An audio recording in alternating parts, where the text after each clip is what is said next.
Epictok is marketed as a revolutionary history learning app promising interactive lessons, bite-sized storytelling, and gamified quizzes to make the past exciting.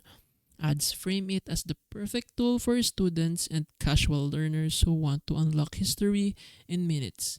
But on Trustpilot, 28% of reviews are 1 star, with users calling it misleading and a billing trap.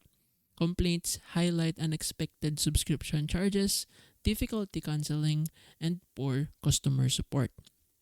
Many say that the app lures you in free trials or low cost promos, only to lock essential features behind recurring payments. While the app does deliver history content, users report that lessons are shallow, repetitive, and not worth the subscription fees. The flashy marketing oversells what is essentially a basic quiz app, leaving many feeling scammed rather than educated.